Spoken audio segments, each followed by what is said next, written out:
Deuxième outil de l'onglet Insertion, les tableaux. Pour cela, vous allez cliquer sur Tableau et vous allez passer votre souris pour choisir le nombre de colonnes et de lignes que vous voulez. Lorsque vous aurez choisi le nombre, cliquez dessus. Ici, deux nouveaux onglets apparaissent pour Outils tableau, Création et Disposition. La création va vous permettre de modifier le style du tableau, d'ajuster quelques options et les bordures. La disposition vous permettra de s'occuper de tout ce qu'il y a à l'intérieur, les textes, les cellules, etc. Dans l'onglet Création, nous allons tout d'abord choisir un style pour que vous vous rendiez compte de tout. Donc là, par exemple, nous avons choisi ce style de tableau. Vous pouvez ici en choisir une autre, par exemple celle-ci. Vous pouvez en choisir autant que vous voulez. Ici, vous choisissez ou pas de mettre une ligne en tête. Si vous ne choisissez pas, c'est parce qu'il y a une ligne en tête. Il ne propose pas ici de modifier le style pour que vous mettiez des titres. Alors que si vous le mettez, vous pouvez par exemple mettre ici camion et ici voiture.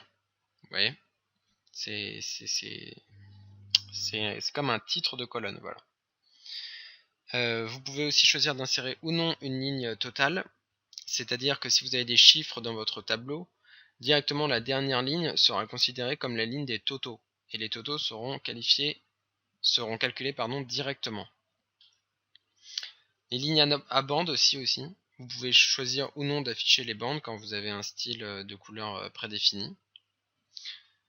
Vous pouvez aussi mettre en avant par exemple la première colonne, ici qui est mise en avant, parce que souvent on met janvier, on va mettre février et mars. Vous voyez, comme un tableau normal. Et ici, nous mettrons les données. Et bien, vous pouvez choisir que cette colonne principale, cette colonne de titre un peu, soit dernière, par exemple. Et que ici, vous remettez une colonne normale, c'est-à-dire que ce serait, entre guillemets, un tableau inversé, un sens inversé. Et une fois de plus, si vous voulez ajouter ou non des colonnes à bande. Vous pouvez évidemment modifier la trame de fond. Si par exemple vous sélectionnez ici, vous pouvez le modifier si vous sélectionnez tout votre tableau, la couleur du fond, si vous ne souhaitez pas garder les mises en forme déjà créées. Les bordures elles fonctionnent comme cela. Nous allons agrandir un peu le tableau. Oui, nous agrandissons le tableau ici, vous avez un petit carré blanc, et lorsque la double flèche apparaît, vous maintenez enfoncé le clic gauche, et vous agrandissez le tableau comme vous le désirez. Puis vous lâchez. Ici, les bordures, si je veux ajouter par exemple dans cette case une bordure inférieure, vous cliquez sur inférieur, une bordure supérieure, bordure gauche, etc. Vous pouvez choisir d'enlever toutes les bordures mettant aucune bordure, de mettre toutes les bordures directement, que les bordures extérieures, etc. Si vous voulez les enlever, vous n'avez aucune bordure, tout simplement.